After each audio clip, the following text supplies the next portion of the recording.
Hi hello नमस्कार. खूप खूप स्वागत मैत्रिणींनो तुमचं माझ्या चॅनलमध्ये.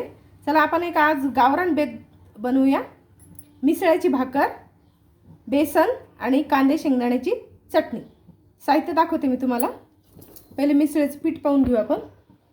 याला म्हणतात मिसळीचं पीठ, म्हणजे ज्वारीमध्ये आपण उडीद टाकून दळून घेतलेले याची भाकरी. आणि बेसन बनवायचं आहे आपल्याला. मराठवाड्यात पिठल्याला बेसन पण म्हणतात. तर बेसन करायचं आहे आपल्याला. मिसळीची भाकर, बेसन आणि कांदे शेंगदाण्याची चटणी. त्याच्यासाठी कांदे घेतलेत 5-6. हे शेंगदाणे भाजून घेतलेले आहेत. चला आपण पुढची प्रोसेस पाहूया आता.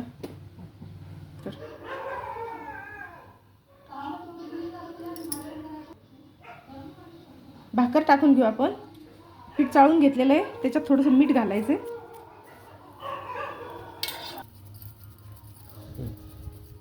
चला आपला पिठाचा गोळा तयार झालेला आहे. तर भाकर थापून घेऊ आपण छान.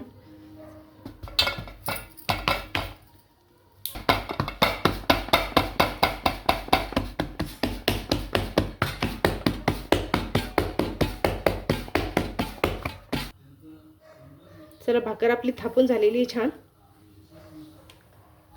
टाकून घेतली. थोडंसं पाणी लावायचं.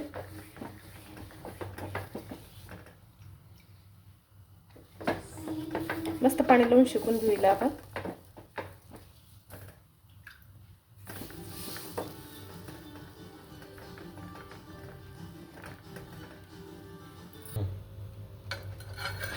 त्याला भाकर उलटून घेतलेली आहे.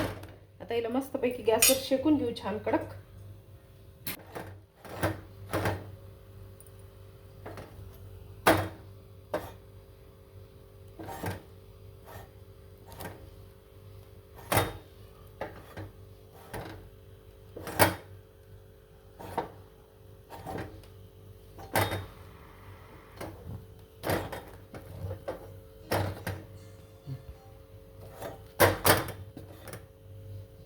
बघा आपली भाकरी मस्तपैकी छान कडक शेकून झालेली. काढून घेऊ आता. याच्यावर ठेव.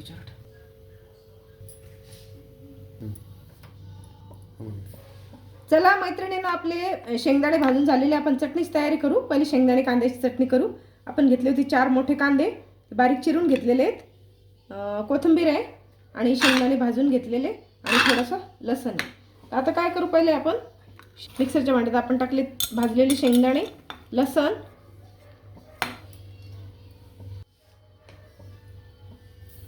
चवीपुरतं मीठ आणि लाल तिखट घालायचं. बऱ्यापैकी घालायचं लाल तिखट. 3 ते 4 मोठे चमचे. चला याला मिक्सरमधून आपण जास्त बारीक नाही वाटायचं आहे, वाटून घेऊ थोडंसं जाडसर. बघा आपण आता ही चटणी अशी जाडसर वाटून घेतलेली आहे. अशी निघाली.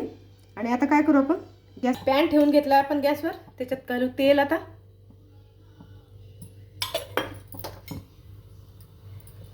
तेल तापल्यानंतर त्याच्यात टाकायचं आहे आपल्याला फोडणीसाठी जिरं.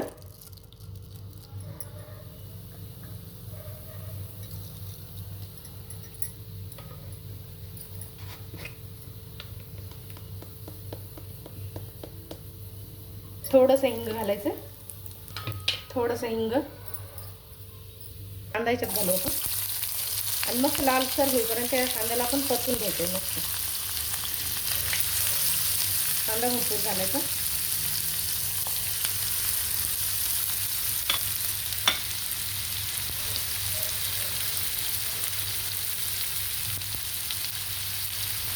कांद्यासोबत कोथिंबीर भाजायला टाकायची. आणि कांदा भाजताना थोडंसं मीठ घालू आपण. तिखट म्हणजे लवकर भाजला जाईल कांदा. बेसन घालायचं. चला याला गुलाबीसर करून घेऊ मस्तपैकी.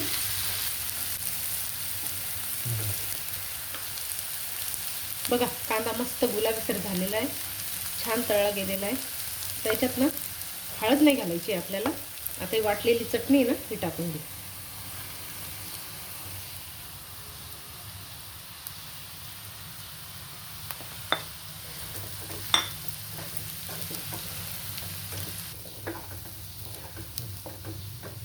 बघा आता चटणी आपली मस्त परतून झालेली आहे, मस्त दिसते.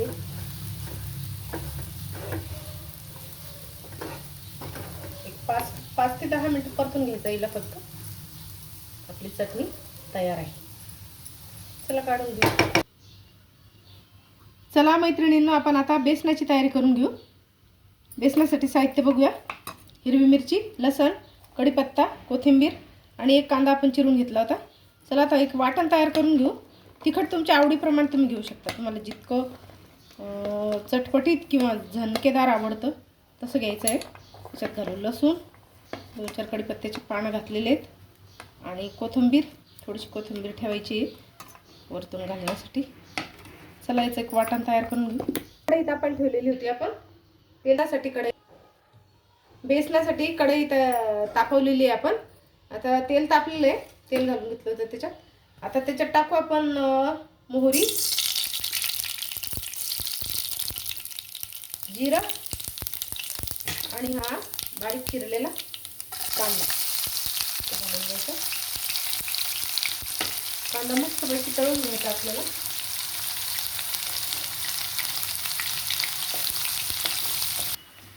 आता साधारण 1 वाटी बेसन आहे. तुमच्या अंदाजाप्रमाणे तुम्ही किती जणांसाठी बनवायचं तसं घ्यायचं आहे. आता ही 1 वाटी, 1 मोठी वाटी घेतली आपण. आता याच्यात चला मसाले घालू. थोडेसे आपण घालू. हळद पिठातच घालून घ्यायची आणि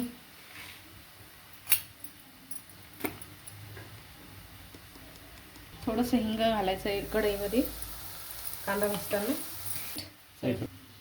याच्यात घालू चवीपुरतं मीठ घालून घ्यायचं याच्यात. आणि आपला कांदा पाहिलेला आहे त्याच्यात घातलं थोडंसं हिंग आपण.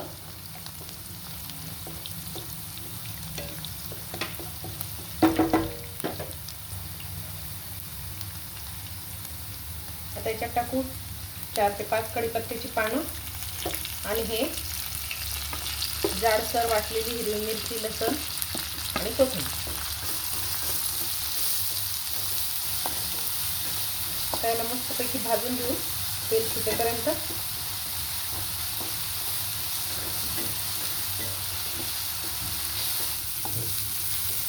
चला छान आपली मिरची भाजून झालेली आहे आणि बॅटर पण तयार आहे आपलं.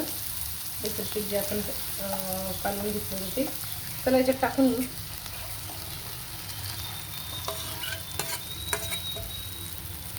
याला तुम्ही असं कोरडंही बनवू शकता किंवा मग थोडंसं पाणी घालून अजून छान शिजवून घेऊ आपण मस्त.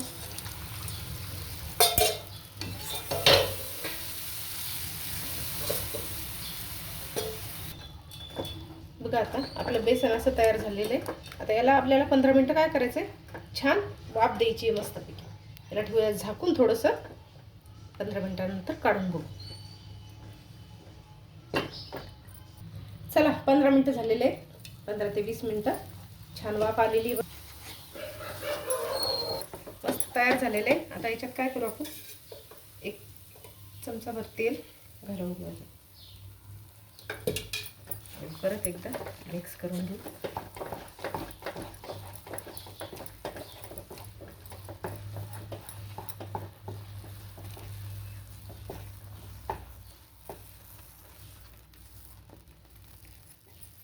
आता याच्यावर घालू थोडीशी कोथिंबीर बारीक चिरलेली मस्त. चला तर बेसन तयार आहे, काढून घेऊ. आता भाकरीवर टाकली मस्त कांदे शेंगदाण्याची चटणी, बघा मस्त दिसतीये. आणि आता काढूया बेसन.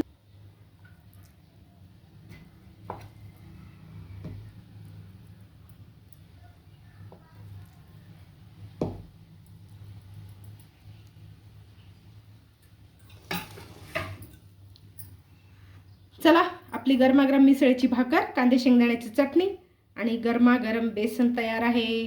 चला मंडळी, नक्की कॉमेंटमध्ये सांगा असा गावरान बेत आजचा तुम्हाला कसा वाटला. चला आपली गरमागरम थाळी तयार आहे आणि कमेंटमध्ये सांगा तुम्हाला कसा वाटला आजचा बेत. अस्सल गावरानी बेत कसा वाटला नक्की कमेंटमध्ये सांगा आणि चॅनलला लाईक करा. अशीच एखादी छानशी रेसिपी घेऊन परत भेटूया नेक्स्ट व्हिडिओमध्ये.